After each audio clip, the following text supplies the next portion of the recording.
আমার বিষয় যেটা সেটা হচ্ছে ইন জেনারেলি আমরা যখন কথা বলি, সেটা টেলিফোনে কথা বলি অথবা একজনের সাথে একজনের যখন আমাদের কথা বলতে হয়, যখন একটা পেশেন্টের আপনি যখন যাচ্ছেন, সে তো অনেক সময় কিছুই জানে না। আর দেখবেন যে এটিকেটের বাইরে গিয়েও আপনার সামনে কথা বলতেছে অথবা আপনার ঘাড়ের উপর বসে আছে, পিছনে দাঁড়াইছে, এরকম হতে পারে না? অথবা একদমই আপনি যে টোনে কথা বলতেছেন, আপনি তো অবশ্যই মার্জিত ভাষায় কথা বলতেছেন, কিন্তু গ্রামের ওই মহিলা বা যে আসতেছে আপনার কাছে, সে কিন্তু ওই মার্জিত ভাষা তো সে বুঝেই না। সে বলবো যে অনেক সময় বু বু থেকে আপা আপার থেকে বিভিন্ন কিছু বলে ফেলতে পারে কিনা, বলে কিনা? তো তখন সেই সিচুয়েশন আপনাকে ম্যানেজ করতে হবে, বুঝতে হবে যে কাদেরকে আপনারা সার্ভিস দেন। সবচেয়ে বড় কাজ, সব কাজে কিন্তু মেন্টাল স্যাটিসফ্যাকশন থাকে না, কিন্তু আপনাদের যে সার্ভিস, এই সার্ভিসে কিন্তু মানসিক একটা শান্তি আছে। মানসিক শান্তি হচ্ছে যে সবচেয়ে বড় যে মেকার সে হচ্ছে কি ডাক্তার, তাই না? আপনারা সেই জায়গাটার তাদের অংশ হিসেবে কাজ করতেছেন, তাই না? তো ওই জায়গাটা ওরা নিশ্চিত হতে পারে যে আমার একটা যন্ত্র যদি নষ্ট হয়ে যায়, সেটা কিন্তু সার্ভিসিংয়ে দিলে যখন ভালো হয়, তখন কিন্তু যার যন্ত্র তার ভালো লাগে কিনা। পূর্বে যে অবস্থা ছিল, একটা বিষয়টা হচ্ছে ত্রুটি যত ছোটই হোক আর বড়ই হোক, যদি আমার একটা টেলিভিশন নষ্ট হয়ে যায়, দ্যাট মিন আমি টেলিভিশনে কিছু দেখতে পারতেছি না। সামান্য একটা ত্রুটি অথবা বড় কোনো একটা ত্রুটি যত সামান্যই হোক না কেন, কিন্তু ওটা তো বন্ধ, টেলিভিশন তো বন্ধ। তো টেলিভিশন যদি বন্ধ থাকে, যদি কেউ মেকারের কাছে নিয়ে যাওয়া হয়, সে যদি এটা সার্ভিস করে চালু করে দেয়, তাহলে মানসিক একটা শান্তি আছে না? এই জন্যই বলতেছি আপনারা সবসময় একটা মানসিক শান্তি কিন্তু ওদের ভিতরে কাজ করে, যখন আপনারা সার্ভিসটা দিয়ে আসেন আপনাদেরও ভালো লাগবে, কারণ আপনার সেবা পেয়ে সে কিন্তু একটা ভালো প্রপার গাইডলাইন পেয়েছে, ভালো একটা জায়গা যাওয়ার সুযোগ পেয়েছে, এবং সে নিজের সম্পর্কে জানার সুযোগ পেয়েছে। এটা আপনাদের একটা মানসিক শান্তি। সব সার্ভিসই আছে, কিন্তু আপনাদের সার্ভিসটা একটু নিঃসন্দেহে কি অনেক সার্ভিসের থেকেই উত্তম। এখানে দেখেন প্রথম টপিকসটাই হচ্ছে অবিলম্বে কলের উত্তর দেয়া। এটা হচ্ছে যখন আপনাকে কেউ ফোন দিবে, কেউ যদি আপনাকে ফোন দেয় অথবা আপনার সাথে সরাসরি যে কেউ কথা বলে, দুই ক্ষেত্রে ফোন দেওয়ার ক্ষেত্রে কল হওয়ার সাথে সাথে কলটা রিসিভ করতে হবে। আর এই রিসিভ করাটাই হচ্ছে, এই রিসিভ করলেই যেটা হয় সেটা হচ্ছে যে আপনি তাকে কতটা গুরুত্ব দিচ্ছেন। আপনি একবার কল হলো, 1 মিনিট ধরে ফোন বাজতেছে, আপনি রিসিভ করলেন না, আপনি দেখতেছেন দেখি সেকেন্ড টাইম দেয় কিনা। যারা এটা দেখে যে সেকেন্ড টাইম দেয় কিনা, তাহলে বুঝতে হবে যে আপনি তাকে কম গুরুত্ব দিচ্ছেন, এই ফোনটা আপনার কাছে আনএক্সপেক্টেড বা ওটা না ধরলেও চলে, ঠিক কিনা? কাউকে গুরুত্ব দেওয়া শব্দের অর্থ হচ্ছে ফোনটা পাওয়ার সাথে সাথেই ফোনটা রিসিভ করা, রিং হওয়ার সাথে সাথে রিসিভ করা। সো অবিলম্বে কলের উত্তর দেওয়া, অর্থাৎ এটা ডিপেন্ড করে ম্যান টু ম্যান ভ্যারি করে, কিন্তু আমরা সবসময় কি করব, ইন জেনারেলি যে লেভেলেরই লোক হোক না কেন, যে ব্যক্তি আপনাকে ফোন দিবে আর আপনি সারাদিন একাধিক ফোন রিসিভ করবেন, আপনার ফোন আসার কোনো শেষ নাই, আপনি একদিন 100টা কল দিবেন, কিন্তু আপনাকে যে কল দিবে সে একবারই আপনাকে কল দিবে, বাট আপনি রিসিভ করছেন কয়টা? আপনি কিন্তু একাধিক রিসিভ করতেছেন, কিন্তু যে আপনাকে ফোন দিচ্ছে সে একবারই ফোন দিবে। যদি আপনি রিসিভ না করেন, বলবেন যে ইরেসপন্সিবল, ফোন দিলে ফোন রিসিভ করেন না, ফোন দিলে ফোন রিসিভ করে নাই, এটা এক প্রকার গালি, এটা তো এক প্রকার গালি। এখন সেই পর্যায়ে চলে আসছি, কারণ আমাদের কথাবার্তা যাই হয়, যতটুকু কারোর সাথে কন্ট্যাক্ট যেটা হয়, ফিজিক্যালি কতজনের সঙ্গে আমাদের দেখা হয়। ওভার দ্য টেলিফোনে এমন আছে যে 3 রুমের একটা ফ্ল্যাট, 500 রুমের ছোট ভাই ঘুমিয়ে আছে, আমি এই রুমতে ফোন দিয়ে বলতেছি যে সকালে যাওয়ার আগে আমার সাথে দেখা করে যাস, হয় কি না? এখন আমরা এই পর্যায়ে চলে আসছি। সো খেয়াল রাখতে হবে যে যদি আমি ফিজিক্যালি সরাসরি কথা বলি, সেক্ষেত্রেও কথাটা মনোযোগ সহকারে শোনা, চোখের দিকে তাকিয়ে শোনা। একজন কথা বলতেছে, আপনি নিচু হয়ে এরকম আছেন, এটা কিন্তু হলো না। সে যার সঙ্গে কথা হচ্ছে সেও বুঝবে যে আপনাকে গুরুত্ব দেয়া হচ্ছে, আপনি কথাটা মনোযোগ সহকারে শুনতেছেন, সেটা বুঝতে হবে। এখানকার মূল থিম হচ্ছে যে রিং হওয়ার সাথে সাথে কি কলটা রিসিভ করার চেষ্টা করা। অভিবাদন, যেমন আমরা সবসময় এই জিনিসটা অনেকেই এড়িয়ে যায়, অনেকেই এটা বলি, আমরা নিজের অজান্তেই আমরা কিন্তু এই গ্রিটিংসটা আমরা করে থাকি সবসময়, তাই না? শুরুতেই আমরা বলি, সালাম দেই, নমস্কার বা হ্যালো বা গুড মর্নিং। আমাদের এইখানে একটা ধর্মীয় দৃষ্টিকোণ কিন্তু আছে, আমরা যে ধর্মেরই হোক সেইভাবে আমরা অ্যাপ্রোচ করব। অ্যাভয়েড করব যে ঠিক আছে গুড মর্নিং বা হ্যালো, এগুলো অ্যাভয়েড করাই ভালো আমি মনে করি। আমাদের একটু কাজও হলো, ধর্মীয় দৃষ্টিকোণ থেকে যদি আমরা সালাম দিই বা নমস্কার দিই সেটা আমাদের জন্য খুব ভালো। আর যারা কোনো কিছুই নাই তারা কিন্তু এটা বলতে পারে গুড মর্নিং, মানে কোনো কিছুর মধ্যে নাই, ঠিক আছে। তো আমি মনে করি এটা একটা ভালো যে শুরুতেই কি করা, শুরুতেই কথাটা শুরু করার আগেই একটা সালাম বিনিময় করে নেওয়া, সেটা একটা আমরা খেয়াল রাখবো। আমরা জানি আমরা এগুলো সবাই করি। আজকে যেটা হচ্ছে আমি যে যে সেশনে আছি এটা জাস্ট আপনাদেরকে আরেকটু ধাক্কা দিয়ে আরেকটু স্মরণ করা, অনেক জিনিস আপনাদের জানেন সেটাকে একটু রিকল করা, এজন্যই আর কি। প্রথমেই আমরা কি করি, প্রথমেই যেটা করি, প্রথমে আমরা অপেক্ষা করব না ওই প্যাচ থেকে বলবে যে আমি অমুক, এটা না। ফোন আমি যদি দেই প্রথমে আমার পরিচয় দিয়ে দিতে হবে। আমার মনে মনে করতেছেন যে সে আমাকে চিনে, আমার দরকার নেই, তারপরেও সেটা কোন ক্ষেত্রে প্রযোজ্য নাই, আমার ফ্যামিলি মেম্বারদের সাথে আমার পরিচয় দেওয়ার কোনো দরকার নেই, আমার বন্ধু সঙ্গে তো আমার পরিচয় দেওয়ার দরকার নেই। আপনারা যখন দীর্ঘদিন যাবত একই প্রতিষ্ঠানে কাজ করতেছেন, আপনাকে সবাই চিনে, আপনার নাম থাকা মানে আপনি প্রতিষ্ঠান প্রধান হিসেবে আপনার কাছে নাম্বার থাকা জরুরি, এবং সেও আপনাকে প্রত্যেক দিনই একাধিকবার কথা হয়, তার কাছে পরিচয় না দিলেও চলবে। কিন্তু যখন আপনি আরেক অন্য জায়গায় ফোন দিচ্ছেন এই বাউন্ডারির বাইরে গিয়ে, প্রথমে আপনি অপেক্ষা না করে আপনার পরিচয়টা দিয়ে দিবেন যে আমি মিস্টার অমুক বা মিসেস অমুক, এই প্রতিষ্ঠান থেকে আমার পদবি এই, আমি এই উদ্দেশ্যে আপনার সঙ্গে কথা বলতে চাই, ঠিক আছে। এটাই ভালো। তাহলে ওই এন্ডের থেকে যে ফোন ধরবে সে কিন্তু অপেক্ষা করার দরকার থাকে না। এই যে প্রথমেই বলছি যে রিং বাজতেছে, আপনি বুঝবেন যে একটা রিং শেষ হতে কিন্তু 1 মিনিট টাইম লাগে।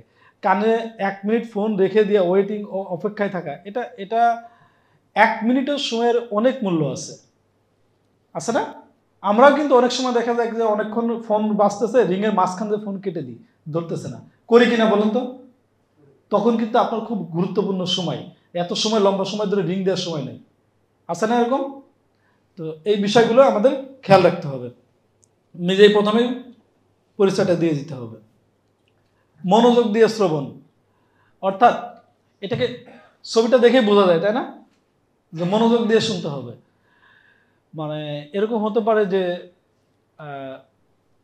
আপনি বাসায় আছেন, বাসায় পাশে আপনার সন্তানাদি আছে বা কোনো একটা জায়গায় ক্রাউড হচ্ছে, মানে অনেক গোলযোগ হচ্ছে, তখন কি শোনাও একটু কঠিন হয়ে যায়, তাই না? তো সেই পরিবেশটা আপনাকে ক্রিয়েট করে নিতে হবে। আপনি রাস্তায় আছেন, যেখানে গাড়ির শব্দ, আপনি একটু একটু সাইডে গিয়ে একটু কথা বলবেন, যাতে কোনো প্রকার ডিস্টার্ব না হয়। ফোনের ক্ষেত্রে এটা অবশ্যই মাথায় রাখতে হবে যে আপনি ফোন দেওয়ার পরে, আমি কেন এই কথাগুলো বলছি জানেন, যখন আপনাদের ডিলটা হয়, যদি মনে করেন আপনি ইউনোর সাথে কথা বলছেন, উপজেলা স্বাস্থ্য কমপ্লেক্স অফিসারের সাথে কথা বলতেছেন, হতে পারে না এরকম, কিন্তু আপনি এমনভাবে কথা বলছেন সে কিছুই বুঝতেছে না, বরং যা বলতেছেন এরপরে যদি সত্যিকার অর্থে সে বুঝে থাকে, পরে আপনাকে একটা ঝাড়ি দিবে। আপনি কিভাবে ফোন দিলেন, এমন একটা টাইমে ফোন দিয়েছেন, এত সাউন্ড আপনার কথাই শুনতে পারতেছে না, হতে পারে না এরকম? ইভেন এরকম হতে পারে যে আপনি যা বলতে চাচ্ছেন তার উল্টাটা হয়ে যেতে পারে। উল্টাটা কি, সে শুনছে, আপনি যা বলতেছেন শুনতেছে উল্টোটা, হয় না এরকম? সো এই জন্য এই জিনিসগুলো আমাদের খেয়াল রাখতে হবে। পরিষ্কার ও নম্রভাবে কথা বলুন, মানে এটা যেটা বোঝানো হয়েছে যে আমরা সবসময় যখন কথা বলি, অনেক সময় শুরুতেই কথা বলি কিন্তু ওই এন্ডের থেকে বুঝে না, আবার বলে যে আমি তো বুঝতে পারি না, আবার বলে কিনা। সবচেয়ে বড় জিনিস যেটা, সেটা হচ্ছে মার্জিত ভাষায় কথা বলতে হবে, কথা তাড়াহুড়ো করে বলা যাবে না, রিডিং পড়ার মতো বলা যাবে না, পজ দিয়ে কথা বলতে হবে। পজ দিয়ে কথা বুঝেন তো? সংবাদ পাঠ করে দেখবেন না, এই যে টেলিভিশনে কথা বলে ওদের সব কথা ওরা দ্রুত বললেও কিন্তু বোঝা যায়। আর একটা গ্রুপ আছে রেডিও জকি আছে না যারা, ওদের কথা কিন্তু এক নাগাড়ে, ওইটা বোঝা যায় না, ওটা ভালো না। পজ দিয়ে দিয়ে কথা বলতে হবে। আমি যদি বলি যে এরকম যে আজকে এখন আপনাদের সাথে আমার একটা প্রশিক্ষণ সেশন আছে, সেশনে এই জিনিস শেখানো হবে, আর শেখার পরে আপনারা এই জিনিস জানতে পারবেন। এই যে 3বার আমি থামলাম, আপনাদের সাথে আমার এই ট্রেনিং আছে, তারপরে এটা জানতে পারবেন এটা কেমন লাগে আর এটা কেমন লাগে। টেলিফোনে কখনোই এরকম এক নাগাড়ে রিডিং পড়ার মতো পড়বেন না, কথা পজ দিয়ে দিয়ে বলবেন, সময় নেবে। এখন আপনি দেখলেন যে মোবাইলে টাকা খরচ হচ্ছে, আমি তাড়াতাড়ি বলে দিই, এটা হবে না। তো আপনাকে এরকম পজ দিয়ে দিয়ে কথা যদি সুন্দর, একমাত্র মানুষ কথা দিয়েই মানুষকে মন জয় করতে পারে, তাই না? তা প্রথম হচ্ছে কথা, তারপরে না অন্য কিছু। কথাটা তো আপনাকে ওই লেভেলে বলতে হবে। সো আপনি যখন টেলিফোনে কথা বলবেন খুব মার্জিতভাবে, তারপরে হচ্ছে যে মাঝারি গতিতে কথা বলবেন। আর লাস্টে একটা সেন্টেন্স আছে, সংশ্লিষ্ট বিষয়ের মধ্যে সীমাবদ্ধ থাকা। আপনি যে টপিকস নিয়ে কথা বলতেছেন এই টপিক্সের বাইরে যাবেন না, ওইটার ভিতরে সীমাবদ্ধ থাকবেন। সবসময় মাথায় রাখবেন যে সময়ের একটা মূল্য আছে, আপনি অন্যের সময় নষ্ট করার কারণ হয়ে দাঁড়াবেন না। আপনি যখন কথা বলতেছেন, অন্য যদি মনে করেন যে তার ওই এন্ডে যে রিসিভ করতেছে তার অন্য একটা মূল্যবান সময় আপনি যেন নষ্ট না করেন, কাজের কথায় চলে যাবেন। গোপনীয়তাকে সম্মান করা, এটা আমরা অনেক সময় ভুলে যাই। এটা মানতে হবে যে টেলিফোনে যখন কথা বলেন, দুইটা ছবি আমি দিয়েছি খুব সুন্দর মতো, তাই না? দেখেন দুই রাষ্ট্রনায়ক, এটার মিনিং কিন্তু ওরকম না, না হাসার কোনো কিছু নাই। দুইটা টেলিফোনে দুইজন কথা বলতেছে, এটার মিনিং একটু ডিফারেন্ট। এটা কেন দিয়েছি জানেন? এটার অনেকগুলো সাইকোলজি আছে এই ছবিটার। একটা হচ্ছে যে রাষ্ট্র পরিচালনার ক্ষেত্রে অনেক সময় কথা বলতে হয় না? তো এই কথা, তাদের কথার গুরুত্ব, দুইজনের কথার গুরুত্ব, মানে এই দুইজনকে ফোন দিয়েছে এরকম না, মানে তারা যেভাবে কথা বলে, রাষ্ট্রীয় গোপনীয় জিনিস কথা বলে না এরকম, সেটা যদি পাবলিকলি চলে আসে তাহলে কি হতে পারে? আচ্ছা, আপনার বন্ধু যদি আপনার কাছে কোনো কথা আমানত রাখে, সেটা যদি আপনি পাবলিক করে দেন তাহলে কেমন হবে? আপনার প্রতিষ্ঠান মনে করেন এরকম হলো যে আপনাকে দায়িত্ব দেওয়া হলো একজনের এগেনস্টে তদন্ত করার জন্য, সেটা কি আপনার বস আপনার কাছে কি আমানত দিল না যে এটা কাউকে বলা যাবে না? অথবা অফিস পলিটিক্স আছে, অনেক সময় একজনের কথা কিন্তু বলে এরকম, আপনি যদি সেটা বলে দেন গোলযোগ সৃষ্টি করবেন না? করবেন কিনা? এই জন্য বলতেছে যে গোপনীয়তাকে সম্মান করতে হবে। আপনি যদি এরকম আপনার কাছে আমানত থাকলে আপনি অটো টেপ রেকর্ডার চালু করে রাখলেন মোবাইলে, সেটা রেকর্ড করে রাখলেন, অনেক সময় আপনি ডিসিপ্লিনের বাইরেও কথা হয়ে যায়, সেটাও যদি রেকর্ড করে যদি শো আপ করেন, একদম সাথে সাথে দেখলো 7-8 জনের চাকরি নেই, আছে না এরকম? আমরা তো একটা ঘরোয়া পরিবেশে যে কথা বলি সেই কথাগুলো যদি রেফারেন্স হিসেবে ব্যবহার করি তাহলে তো এরকম অবস্থা হবেই।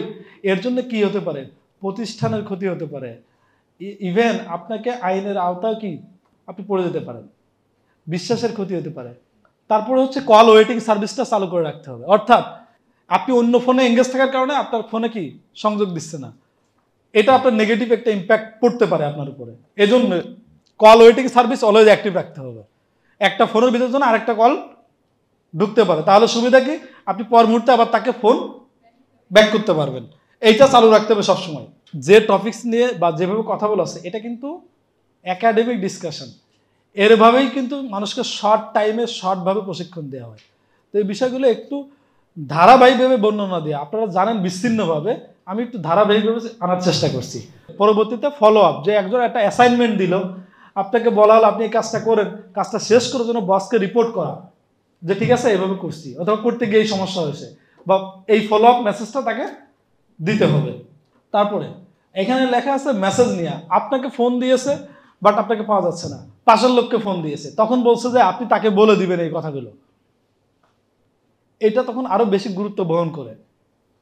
আমি যখন কথা বলি, মানে আমাকে যখন পেয়েছে কোনো সমস্যা নেই, কিন্তু আমাকে না পাওয়ার কারণে যদি পাশের লোককে ফোন দিয়ে বলে যে আমার অনুপস্থিতিতে সে যেহেতু নাই ডেস্কে, আপনি আসলে তাকে এই কথাটা বলবেন, এই মেসেজটা দিবেন, যদি ভুল মেসেজ হয় তাহলে অবশ্যই প্রতিষ্ঠানে ক্ষতি হতে পারে। এই জন্যেই এই মেসেজ নেওয়ার ক্ষেত্রে অবশ্যই নোট নিতে হবে, সে কি বলল। কেন নোট নিতে হবে?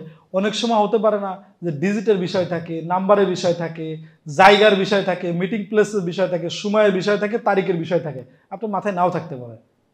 এই জন্য সবসময় কি করতে হবে? নোট নিতে হবে। কলার আইডি শিষ্টাচার, মানে কল দেখেই আপনাকে কোন লেভেলের সম্মান প্রদর্শন করতে হবে সেটা আপনি বুঝতে হবে। আপনাকে যদি আপনার এই প্রতিষ্ঠানের চেয়ারম্যান যদি ফোন দেয় আর আপনাকে যদি আপনার পাশের কলিগ ফোন দেয়, ট্রিটমেন্ট কি একই রকম হবে? নিঃসন্দেহে।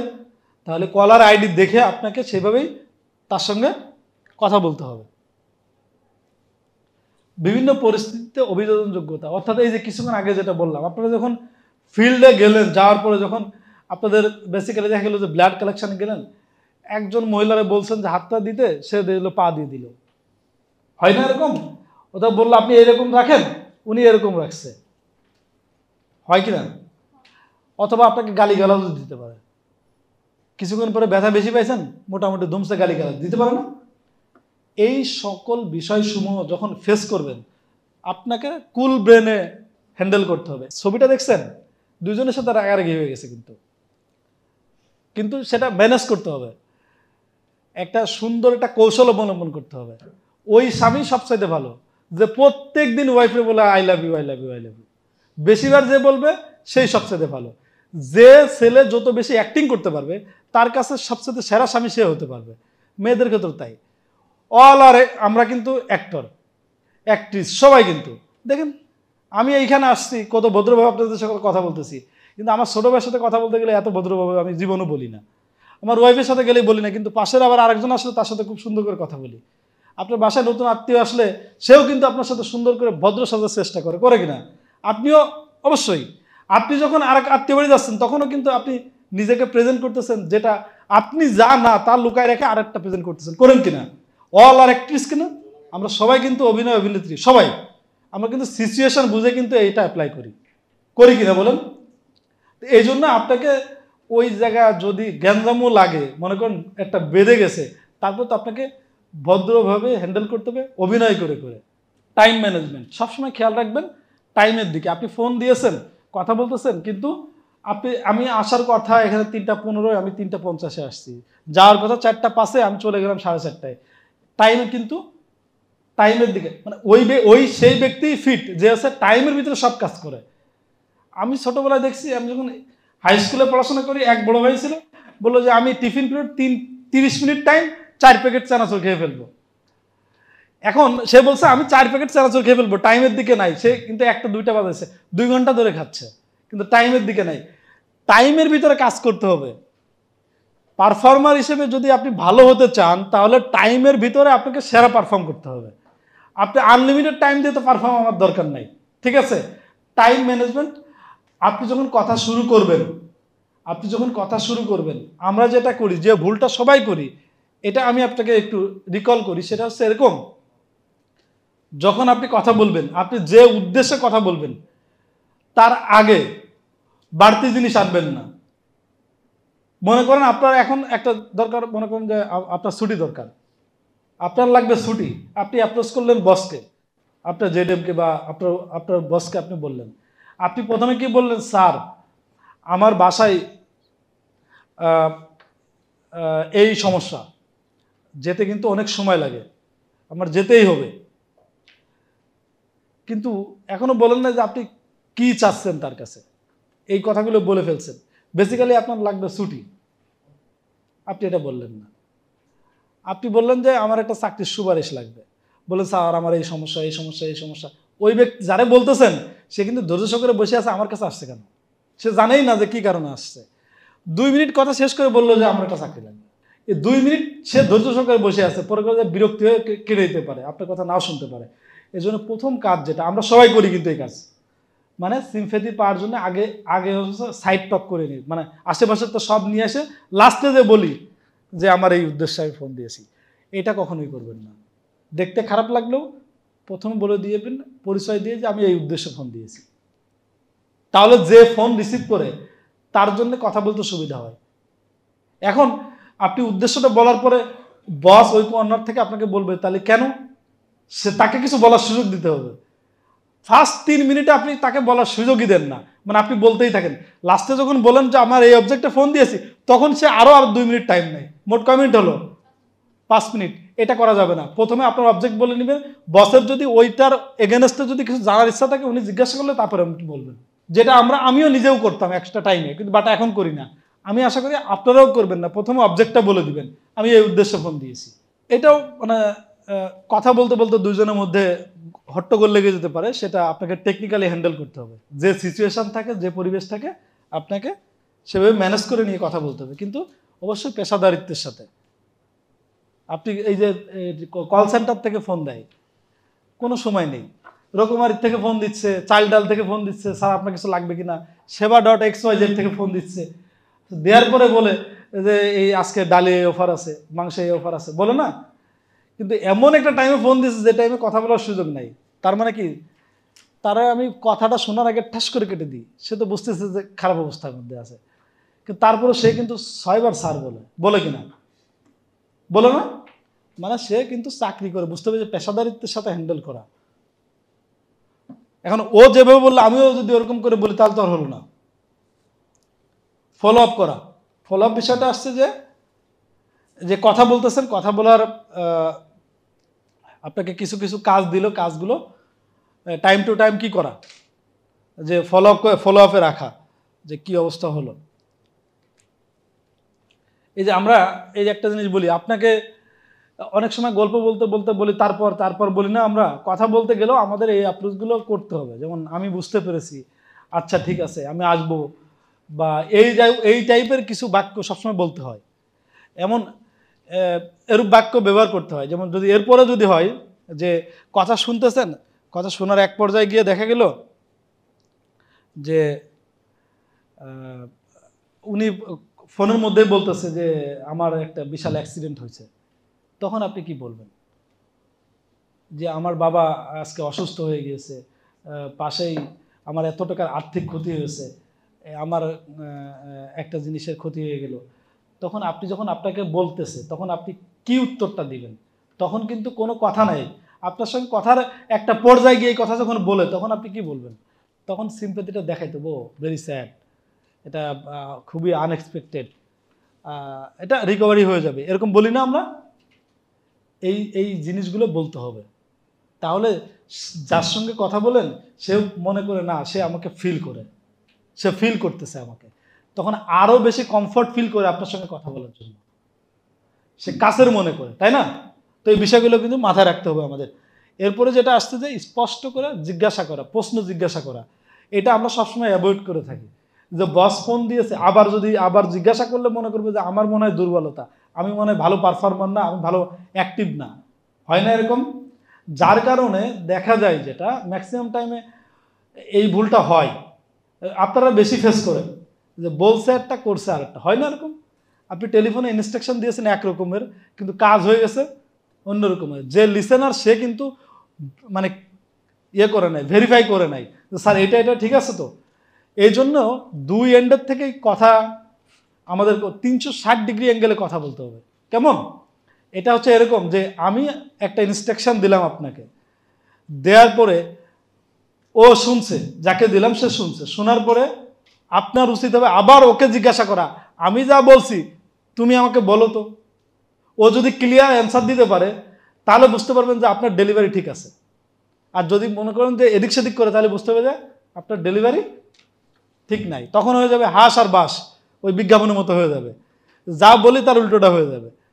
সো এই জন্য সবসময় 360 ডিগ্রি অ্যাঙ্গেলে আপনি যা বলবেন, যাকে বলতেছেন তার কাছ থেকে আবার আপনার যা বলছেন সেটা আবার জিজ্ঞাসা করে নিতে হবে, তাহলেই সব কিছু ক্লিয়ার হবে। এরকম সবসময় দেখছি যে আমি যেটা হয় আমার ক্ষেত্রে, আমার অফিসের যারা সাবঅর্ডিনেট আছে তাদেরকে বললেও তারা একটা বললে আরেকটা নিয়ে চলে আসে।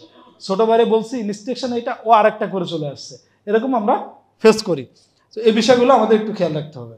কলার আবেগ, কিছুক্ষণ আগে যে বললাম যে কোনো খারাপ নিউজ আসলে তাকে এই সমবেদনা জানানো। টিকা নিয়া গুরুত্বপূর্ণ বিবরণ মনে রাখার জন্য কথা চলাকালীন সময় মূল পয়েন্টগুলো লিখে রাখতে হবে। যে কোনো সিরিয়াস বিষয় আলোচনা হচ্ছে তখন একটা পেন আর একটা খাতা রাখলে ভালো, যে সেই বিষয়গুলো যাতে ছুটে না যায়। স্ট্রাকচার অ্যাপ্রোচ, এটাকে বলছে যে যখন আপনি কথা শুরু করবেন, আমরা যখন পরীক্ষার খাতায় লিখছি তখন স্যারেরা আমাদেরকে উপদেশ দিয়েছে সবচেয়ে ভালো কোশ্চেনটা, যেটা ভালো উত্তর দিতে পারবে সেটা প্রথমে লিখবে, তাই না? শুরুটা ভালো করতে হবে এবং শেষেও কিন্তু ভালো করতে হবে, বলে কিনা? তাহলে যে এক্সামিনার সে খাতা দেখবে, প্রথমে দেখে যে না এর লেখা সুন্দর, যে কোনো প্রশ্নের শুরুটা ভালো থাকলে ওরকম এরকম হয় আমরা। তো এই জন্য শুরুতে আলাপটা খুব সুন্দর করে শুরু করতে হবে, তাহলে আপনার প্রতি একটা ইন্টারেস্ট থাকবে, আপনার কথা সুন্দর করে শুনবে সে। গুরুত্বপূর্ণ বিবরণ, অর্থাৎ যে বিষয়গুলো এরকম হয় যে এই টাইমে, এই তারিখে, এই জায়গাটাতে একটা মিটিং আছে, মানে বিষয়গুলো খুব সেন্সিটিভ, যে আমার থাকতে হবে, যদি না থাকি তাহলে আমার ক্ষতি হতে পারে, আমার প্রতিষ্ঠানে ক্ষতি হতে পারে, আমার ক্ষতি হতে পারে, আর্থিক ক্ষতি হতে পারে, সম্মানেরও বিষয় জড়িত থাকতে পারে, সেই বিষয়গুলো রিপিট করা, তারিখ যদি হয়, সময় যদি হয়, তাহলে একাধিকবার কি করতে হবে, রিপিট করতে হবে। 3 তারিখে সকাল 5টায়, ঠিক আছে, 3 তারিখে সকাল 5টার দিকে মিটিং আছে, এরকম করে বলা।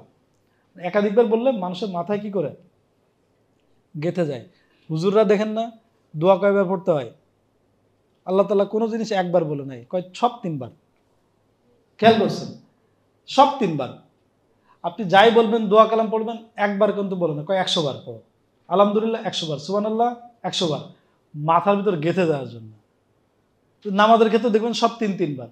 এই জন্য এই যে কোনো বিষয়গুলো যেগুলো মাথায় রাখতে হবে সেগুলো কি সব 3 বার, মানে বলছে একাধিকবার বলতে হবে, তাহলে সেই এন্ডের তো ভুলে না যায়। তারপর লাস্ট কথার শেষ অংশে এসে কি সামারি টানা, যে এই বিষয়ে আলোচনা হলো, সারসংক্ষেপ করে বুঝিয়ে দেওয়া। বেসিক্যালি কনফারেন্স কল হচ্ছে, আমি মুখে বলি যে আমি ফোন দিয়েছি একজনকে, এখন মনে হচ্ছে আরেকজনকে কানেক্ট করতে হবে, অ্যাড কল দিলেই তো কনফারেন্স কল হয়ে গেলে, একসাথে সবাই মিলে, মানে 2-3 জন একসাথে কথা বলার জন্য। এটা প্র্যাকটিক্যালি করার দরকার আছে কিনা? মোটামুটি পারেন, যে আপনি কল একজনকে দিয়েছেন, দেওয়ার পরেই হ্যাঁ, তাহলে মার্জ করলে কি কলটা কনফারেন্স কল হয়ে গেল। তারপরে কি আছে, ইউটিউব কন্টেন্ট তৈরি, এটাও পারেন, কিন্তু যেটা দরকার কন্টেন্ট তৈরি কনসেপ্টটা আগে ক্লিয়ার করি, তারপরে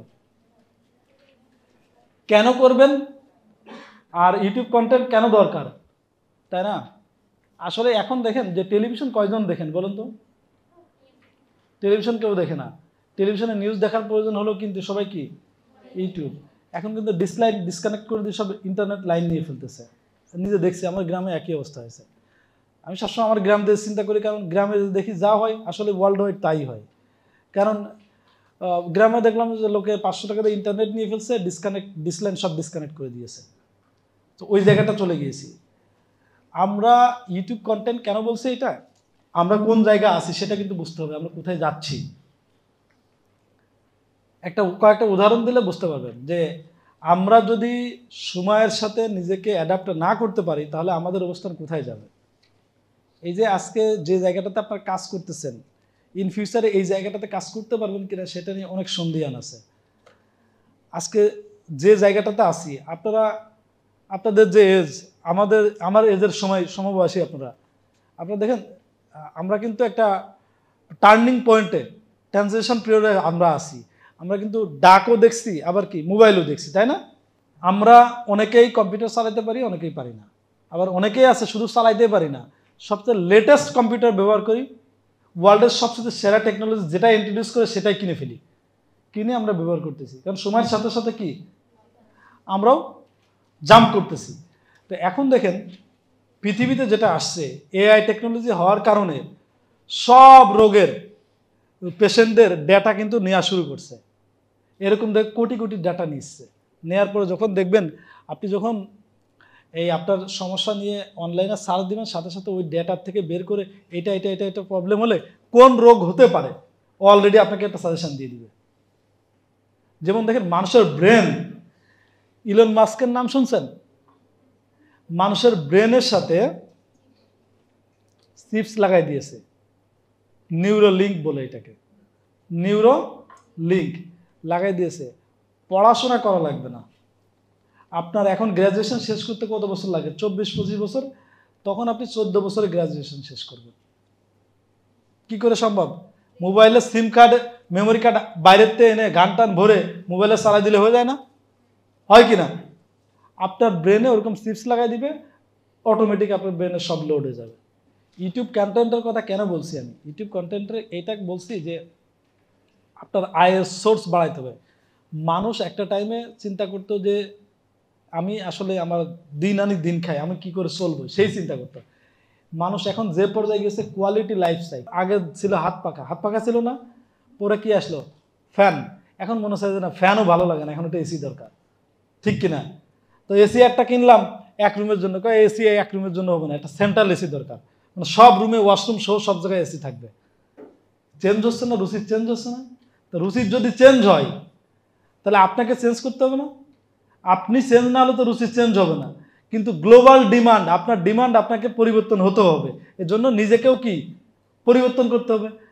ইউটিউব কন্টেন্টের কথা এই জন্যই আসতেছে যে আপনি সারাদিনে যা করেন, আপনারা যদি মনে করেন প্রতিষ্ঠানকে, এই প্রতিষ্ঠানে যদি আপনারা প্রতিষ্ঠানের ওয়েবসাইটে আপলোড করতে পারেন, নিজের একটা চ্যানেল থাকলে ক্ষতি কোথায়? ক্ষতি আছে? প্রত্যেকে একটা করে টেলিভিশন চ্যানেলের মতো কাজ করে, ফেসবুক লাইভ বা ইউটিউবে যদি আপনি অ্যাক্টিভিটিস রাখেন, কিন্তু কোয়ালিটি কন্টেন্ট দিতে হবে। এবং এখন যে কন্টেন্ট, যে ভিউয়ার বাড়ানো, লোকজন বিভিন্ন ধরনের আজে বাজে জিনিস দিয়ে ভরে ফেলছে, আসলে এরকম না। আপনার কাজ কিন্তু কত সুন্দর। আপনি যদি এরকম করে সিরিজ অফ, আপনি একজন ব্যক্তি, আপনি আজকে একটা জায়গা গেলেন, যে তাদের সাথে একটু ভিডিও করলেন নিজে হাতে মোবাইল দিয়ে, যে আপনি কী সার্ভিসটা দিলেন, এবং আপনার তো অবশ্যই কোনো পরামর্শ থাকে, আপনি কিছু দেখেন, সেটা দেখে যদি অনেকে উপকৃত হয়, তাহলে আপনার ক্ষতিটা কোথায়? লাভ। এরকম কিছু সবাই দেখে, সবাইকে আস্তে আস্তে মানুষ কিন্তু সচেতন হচ্ছে। কেন সচেতন হচ্ছে? এই ডিজিটাল প্ল্যাটফর্মের জন্যই কিন্তু মানুষ বুঝতে পারতেছে যে কত সুন্দর করে ঘরটা সাজাতে হয়, কত সুন্দর করে নিজেকে প্রেজেন্ট করতে হয়, কত সুন্দর করে আমি আরও ভালো করতে পারি। এই সুযোগগুলো ক্রিয়েট হয়েছে না? এই জন্য আপনাদের চেয়ারম্যান স্যারের ইনস্ট্রাকশন হচ্ছে যে ইউটিউব কন্টেন্ট নিজে নিজে ডেভেলপ করতে হবে। সো ইউটিউব কন্টেন্ট এভাবে তৈরি করবেন। আর লাস্ট ওয়ান যেটা, সেটা হচ্ছে গুগল ক্যালেন্ডার। এটা প্র্যাকটিক্যাল সেশন, এটা আপনাদের করতে হবে। আপনার প্রত্যেক দিন যে এই যে ডায়েরিতে যেটা মেনটেন করেন, এই ডায়েরি অনেক সময় ভুলেও যেতে পারেন, বাট ইদানিং যেটা আছে, মোবাইল ফোন আর ভোলার কোনো সম্ভাবনা নেই, ওটা সাথে সাথেই থাকে। যেমন দেখেন, আজকে আমার কতগুলো প্রোগ্রাম আছে, আমার কিন্তু ক্যালেন্ডারে সেট করা আছে যে আমার এই প্রোগ্রাম আছে। তো এইটার জন্য যেটা দরকার, গুগল ক্যালেন্ডার আমি কেন ব্যবহার করব? আপনাদের ইতিপূর্বে কিন্তু সবসময় আপনাদেরকে ডায়েরি দেওয়া হতো, তাই না? এবছর কিন্তু ডায়েরি দেওয়া হয়নি। ডায়েরি না দেওয়ার কারণে এই প্রতিষ্ঠানে প্রায় অলমোস্ট 1 কোটি অ্যাবভ টাকা সেভ হয়েছে। গুগল ক্যালেন্ডার হচ্ছে এরকম একটা অ্যাপস, গুগলের সার্ভিস। এটা দিলে যেটা হয়, আপনি যদি প্রোগ্রাম সেট করে রাখেন, তাহলে যে টাইমে আপনার ওই শিডিউল থাকবে, আপনাকে পপ আপ মেসেজ দিবে, যে আপনাকে নোটিফাই করে দিবে যে এই টাইমে আপনার কিন্তু প্রোগ্রাম আছে, আধা ঘন্টা আগে, একদিন আগে, বা আপনি যেভাবে সেট করেন সেভাবে আপনাকে জানাই দিবে। আর প্রতিদিনের যে অ্যাক্টিভিটিস, সেটা হচ্ছে গুগল টাস্ক। কি বলছি? গুগল টাস্ক, আর একটা হচ্ছে যে গুগল ক্যালেন্ডার। আমি এখানে ক্রিয়েটে গেলাম, এখান থেকে দুইটা জিনিস আছে, একটা ইভেন্ট, একটা টাস্ক। এই দুইটার কাজ আমাদের জানতে হবে। আমি নিজে প্রোগ্রামটা সেট করলাম টাইম দিয়ে, এবং আমার বসকে আমি শেয়ার করে রাখলাম। সুবিধাটা কি? আমার গুগল ক্যালেন্ডারে নোটিফাই করবে, আমার বসের গুগল ক্যালেন্ডারও কি করবে? নোটিফাই করবে। তাহলে উনিও জানতে পারলো তার কোন টাইমে কি প্রোগ্রাম, আপনিও জানতে পারলেন যে আপনার কোন টাইমে কোন প্রোগ্রাম। এটা একটা বিষয়। আর টাস্কে হচ্ছে যে আপনি দৈনন্দিন যে কাজ করেন, আজকে আপনার 10টা শিডিউল আছে, 10টা জায়গা ভিজিট করতে হবে, সাথে আবার বাজারও করতে হবে, সাথে দেখা গেলো একটু মার্কেটে যেতে হবে, হয় না এরকম? আরেকজনের সাথে একটা অ্যাসাইনমেন্ট আছে। তো সেই ক্ষেত্রে টাস্কে আপনি সিরিয়াল মেনটেন করে আপনার টাস্ক লিখে রাখতে পারেন ডেট ওয়াইজ। আপনার যেটা কমপ্লিট হবে, আপনি জাস্ট ক্লিক করলে ওটা আন্ডু হয়ে যাবে, কমপ্লিট দেখাই দিবে যে আপনার এই কাজগুলো কমপ্লিট হয়েছে। কিছু কাজ আবার পেন্ডিং রয়ে গেছে, 10টা কাজ নিয়ে আজকে বেরোচ্ছে, কিন্তু 5টা করছি, 3টা হয়নি, ওইগুলো কিন্তু আর আন্ডু হবে না, ওইগুলো থেকে যাবে। এটা হচ্ছে টাস্কের কাজ। আর ইভেন্টের কাজ হচ্ছে যে প্রোগ্রাম সেট করা, যে মিটিং সেট করা, প্রোগ্রাম সেট করা, সেগুলো হচ্ছে ইভেন্টের কাজ। আমরা একটু প্র্যাকটিক্যালি দেখি, আমি জানি সবাই জানেন, তারপর আবার একটু রিভিউ করলাম। নেন, এই যে ইভেন্টে যখন ক্লিক করলাম, আপনাদের মোবাইলে যখন দেখেন একটা প্লাস চিহ্ন আছে, যার পরে অ্যাড টাইটেল, মনে করেন এখানে যে ট্রেনিং প্রোগ্রাম লিখলাম, যে ট্রেনিং প্রোগ্রাম, এখানে টাইটেলে লিখবেন যে ট্রেনিং প্রোগ্রাম, বা আপনার যদি অন্য কোনো ফিল্ড ভিজিট থাকে, বা কোনো একটা লোকেশান বা কোনো একটা জায়গায় গিয়ে ভিজিট থাকে, অথবা কারোর সাথে সাক্ষাৎ থাকে, তাহলে আপনি লিখবেন যে ড্যাশের সাথে সাক্ষাৎ, অথবা ট্রেনিং প্রোগ্রাম, অথবা ফিল্ড পরিদর্শন, এরকম হতে পারে, সেটা আপনি লিখে দিবেন। এরপরে যেটা আসছে দেখেন, এখানে তারিখ দেওয়ার অপশন আছে, তারিখ, ডেট, টাইম। এটা দেখেন 21শে এপ্রিল, সানডে, আজকে তো 21শে এপ্রিল। তো আমি মনে করলাম যে এটা 22শে এপ্রিলে প্রোগ্রাম সেট করলাম, জাস্ট একটা ক্লিক করে। স্যারদের একটু সমস্যা হওয়ার কথা হচ্ছে নাকি? 22শে এপ্রিলে আপনারা 5টার দিকে আছে, এখানে 4:30-এ দিলাম সাপোজ। যদি এরকম ম্যারাথন হয়, লাইক আজকে যে প্রোগ্রাম, এটা অল ডে না? এই প্রোগ্রামে তো অল ডে, তাহলে আমরা অল ডে ক্লিক করবো। যদি না একটা ফ্র্যাকশন টাইম থাকে ডে, তাহলে আমরা অবশ্যই সেই টাইমটা আমরা সেট করে নিব। এখানে একটু স্ক্রিনের দিকে তাকান, প্রজেক্টরের দিকে তাকান, তাহলে আপনাদের জন্য সুবিধা হবে। আপনারা এগুলো করতে পারবেন, বাট এই অপশনগুলো একটু দেখে নিন। অ্যাড গেস্ট, এখানে কি লেখা আছে? অ্যাড গেস্ট মানে আপনার এই প্রোগ্রাম আপনি কার সাথে শেয়ার করতে চান। এখন মনে করেন যে আমি মনে করেন যে আপনার টিমে আপনি প্রধান, আপনার সাথে আরও 5 জন আছে, 5 জনকে নিয়ে আপনি কি করতে চান, মিটিং করতে চান, তাহলে 5 জনের মেইল অ্যাড্রেস ওখানে লিখে দিবেন। মানে আপনি হবেন হোস্ট, যে ক্রিয়েট করলে সে কি হবে, হোস্ট, যাদেরকে আপনি ইনভাইট করলেন তারা হবে কি, গেস্ট। এরপরে আছে অ্যাড লোকেশন, মানে কোন জায়গাটা প্রোগ্রামটা হবে। যদি খুব প্রমিনেন্ট জায়গা হয় তাহলে অটোমেটিক আপনাকে সাজেশন করবে যে এই জায়গাটা, না হলে হাতে লিখে দিতে হবে। এরপরে দেখেন এখানে কি আছে, অ্যাড ডিসক্রিপশন। এই যে এই জায়গাটাতে কি লিখবেন, যে জিনিসটা আমরা ডায়েরিতে নোট নিতাম, তাই না, যে অমুকের সাথে ড্যাশ তারিখে মিটিং আছে, এই বিষয়, এই এজেন্ডা আমরা লিখতাম না, এই জায়গাটা এই জিনিসটা লিখে দিবেন। অ্যাড ডিসক্রিপশনে কন্ট্যাক্ট পারসন, মোবাইল নাম্বার, বিষয়বস্তু, আদার্স যা যা আপনার প্রয়োজন সেই বিষয়গুলো এখানে লিখে দিবেন। অ্যাড অ্যাটাচমেন্ট অনেক সময় হতে পারে যে আপনাদের একটা মিটিংয়ের চিঠি হতে পারে অথবা অন্য কোনো পেপার হতে পারে, সেগুলো চাইলে আমি এখানে অ্যাটাচমেন্ট দিতে পারবো। তারপর হচ্ছে জাস্ট সেভ দিলেই কিন্তু কি হবে, দেখেন এখানে কি লেখা আছে, দেখেন তো, নোটিফাই 30 মিনিট বিফোর, অর্থাৎ প্রোগ্রামটা শুরু হওয়ার 30 মিনিট আগে আমাকে কি করবে, নোটিফাই করবে। আমি এটাকে চেঞ্জ করতে পারি চাইলে, 30 মিনিট আছে, আমি চাইলে সেটাকে 1 ঘন্টা আগেও দিতে পারি, 15 মিনিট আগে, আবার চাইলে আরও বেশি দিতে পারি। একটা দিবে 1 ঘন্টা আগে, একই নোটিশ আবার দিবে 30 মিনিট আগে। 1 ঘন্টা আগে দিবে একবার, 30 মিনিট আগে দিবে একবার, মিটিং শুরু 10 মিনিট আগে দিবে একবার। মানে ভুলে যাওয়ার কোনো অপশন নাই। আপনাকে 3 বার তো দিবেই, দেওয়ার পরে আপনি বুঝতে পারবেন যে আপনার মিটিং কিন্তু মিস হবে না। সো নিঃসন্দেহে এটা ভালো একটা অ্যাপস, তো আপনি এই অ্যাপসটা ব্যবহার করবেন। তারপর লাস্টে দিবেন সেভ। আর গুগল টাস্কের কাজটা একটু দেখে নেন। গুগল টাস্ক হচ্ছে এরকম যে একটা টাইটেল দিলাম, সাপোজ গুগল টাস্কে গেলে 2টা অপশন আসবে, একটু খেয়াল করুন। এখানে লেখা আছে অ্যাড ডিসক্রিপশন, মানে এখানে আপনি কাজগুলো লিখে রাখবেন। অ্যাড ডিসক্রিপশনে গিয়ে 1 2 3 সিরিয়াল দিয়ে লিখে রাখবেন, দিলে সেভ দিলে আপনার টাস্কে দেখাই দিবে। আশা করি আপনাদের ক্লাসটা কাজে লাগবে। ঠিক আছে, আল্লাহ হাফেজ।